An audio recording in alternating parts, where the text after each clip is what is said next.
In his letters from a Stoic, Seneca aptly identifies two adversaries that must be vanquished from our lives: the fear of future suffering and the haunting recollection of past woes.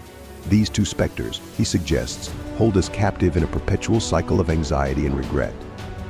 Yet, as Seneca urges, the past no longer holds sway over us, and the future, still distant, should not dominate our present. Consider a typical evening scenario. A weary soul returns home after a taxing day, only to find a mountain of dishes awaiting their attention, despite having delegated the task earlier. Anger simmers, and in a moment of unchecked frustration, harsh words are hurled at an unsuspecting spouse. But the aftermath reveals a different story, one marked by remorse and regret. Perhaps it wasn't dishes that triggered this emotional outburst, but rather the graffiti-like artwork adorning the walls courtesy of energetic children, or an untimely work demand before a long-awaited vacation. Regardless of the catalyst, we've all succumbed to such moments of emotional turmoil, only to be left with the bitter taste of regret lingering in our mouths. The Stoics, however, offer a perspective on regret that transcends mere emotional turbulence. Marcus Aurelius, in his Meditations, advocates for embracing the present moment, accepting it in its entirety. Regret, he suggests, emerges when we resist this acceptance, clinging to imagined alternatives and lamenting over what could have been. Seneca, echoing these sentiments, highlights the power of the imagination in magnifying our sorrows. He contends that our suffering often springs not from reality, but from our perceptions of it. This fixation on what might have been, he argues, only serves to intensify our anguish. But there is solace to be found in these Stoic teachings. Marcus Aurelius reminds us that it is not external events themselves, but rather our interpretations of them, that fuel our regrets. By altering our perspectives, we can free ourselves from the shackles of remorse. Returning to the scene of the domestic dispute, it becomes evident that the true source of regret lies not in the unwashed dishes or the actions of a spouse, but in our own expectations. By releasing our attachment to these expectations, we can begin to dismantle the walls of regret that confine us. Yet, overcoming regret requires more than just a shift in perspective. It demands introspection and self-mastery. It is a journey inward, where we confront our deepest fears and insecurities and emerge stronger for having done so. This journey, though arduous, offers the promise of liberation from the burdens of regret. Before we diving deep into a concept that has the power to change the way you see your life's challenges, it's called Amor Fati, a term that translates to love of fate or love of one's fate. If you've ever found yourself trapped in a cycle of regret, or if the weight of what could have been seems too heavy to bear, you're in the right place. So, if you're ready to transform regret into resilience and see why loving your fate can be the most empowering decision you'll ever make, stick around. Trust me, this is a journey you won't want to miss. Are you ready? Let's get started. Why do we experience regret? Seneca's timeless reminder, life is very short and anxious for those who forget the past, neglect the present, and fear the future, encapsulates the essence of human existence. Despite our best efforts to embrace a no regrets mantra perpetuated by countless memes, inspirational quotes, and artistic expressions, regret remains an indelible aspect of the human experience. Regret is that persistent pang of unease that creeps into our consciousness when we least expect it, reminding us of past missteps, missed opportunities, and lost connections. It is a universal phenomenon, transcending cultural, geographical, and temporal boundaries.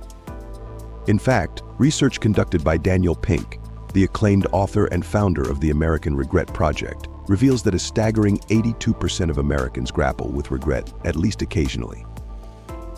But what is the power of regret? Pink posits that while regret can be a source of anguish, it also serves as a catalyst for personal growth and self-improvement. It prompts us to reflect on our actions, reassess our priorities, and strive for a better future. Consider the musings of Samuel Johnson, the renowned English writer, as he confronted his own regrets in the waning days of 1775. Despite the weight of past failures and unfulfilled resolutions, Johnson refused to succumb to despair. Instead, he viewed regret as a call to action, an opportunity to learn from his mistakes and chart a new course forward. Johnson's approach underscores a fundamental truth: while regret may be inevitable, our response to it is not predetermined. Rather than resigning ourselves to despair, we can choose to confront regret head-on, leveraging it as a catalyst for personal growth and resilience. So how do we navigate the tumultuous waters of regret? How do we move beyond its paralyzing grip and forge a path towards redemption? The Stoics, renowned for their wisdom and resilience, offer invaluable insights into this perennial dilemma. Central to the Stoic philosophy is the notion of focusing on what lies within our control. By directing our attention towards our thoughts, actions, and attitudes, we can cultivate a sense of inner peace and resilience in the face of regret. Through introspection and self-examination, we can glean valuable lessons from our past experiences and chart a course towards a brighter future. In essence, the key lies not in avoiding regret altogether, but in embracing it as an integral part of the human journey. By reframing regret as a catalyst for growth and self-discovery, we can harness its transformative power to become the architects of our own destiny. As Seneca wisely observed, we can't run away from these negative feelings. We can't hide them. But should we just accept this despair? Should we just come to terms living with regret? The answer, it seems, lies in our ability to confront regret with courage, resilience, and an unwavering commitment to personal growth. Focus on what you can control. Epictetus, a prominent figure in Stoic philosophy, imparted a profound insight: every event has two handles, one by which it can be carried, and one by which it can't. This notion encapsulates a fundamental tenet of Stoicism: the importance of discerning what lies within our control and what does not. It is a timeless lesson that continues to resonate in our modern lives. When we reflect on the past, we are presented with two perspectives, or handles as Epictetus describes them. The first handle invites us to view the past as an immutable force, laden with pain and regret. The alternative handle, however, offers an opportunity to extract wisdom and growth from our experiences. In examining past decisions, we must grasp onto the latter handle. We must acknowledge that what has transpired cannot be undone. Regret, therefore, serves no purpose but to tether us to the past, preventing us from embracing the present moment fully. This sentiment is echoed by Dr. Edith Eger, a Holocaust survivor and author, who asserts that dwelling on regret is futile. Reflecting on missed opportunities or past mistakes only serves to perpetuate guilt and hinder personal growth. Instead, she offers a simple yet profound remedy: acceptance. Acceptance that the past is immutable and that our focus should be on the present. In our society, there exists a pervasive illusion of control, wherein we believe that by ruminating on past events, we can somehow alter their outcomes. However, this notion is misguided. We must acknowledge that certain events are beyond our influence and that our energy is better spent on those aspects of life where we do hold sway. Marcus Aurelius, in his Meditations, reminds us of the fleeting nature of time and the futility of dwelling on past or future uncertainties. He urges us to focus our attention on the present moment, the only realm where true agency resides. Letting go of regret is not easy. It requires a willingness to relinquish our attachment to the past and embrace the uncertainty of the future. This act of surrender, however, is a prerequisite for genuine transformation and personal growth. In the words of basketball coach Phil Jackson, letting go is a necessary, if sometimes heart-wrenching, gateway to genuine transformation. This sentiment aligns closely with the Stoic concept of the art of acquiescence, wherein we learn to accept things as they are and relinquish our desire for control.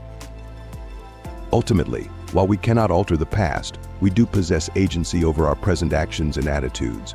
We have the power to shape our responses to adversity, to cultivate resilience, and to harness regret as a catalyst for growth. As we navigate life's complexities, let us heed the wisdom of the Stoics and focus on what lies within our control. By embracing the present moment and relinquishing our attachment to the past, we can chart a course towards a more fulfilling and meaningful existence. In cultivating Amor Fati, we cultivate a sense of empowerment and agency over our lives. By embracing our destiny with courage and conviction, we transcend the shackles of regret and embrace the boundless possibilities of the future. Amor Fati is not merely a mindset, it is a way of life, a conscious choice to greet each moment with open arms and unwavering acceptance. As we embark on this journey of self-discovery and transformation, let us carry the spirit of Amor Fati with us, a beacon of hope and resilience amidst life's ever-changing currents. Embrace your fate, cherish every experience, and let love be your guiding light.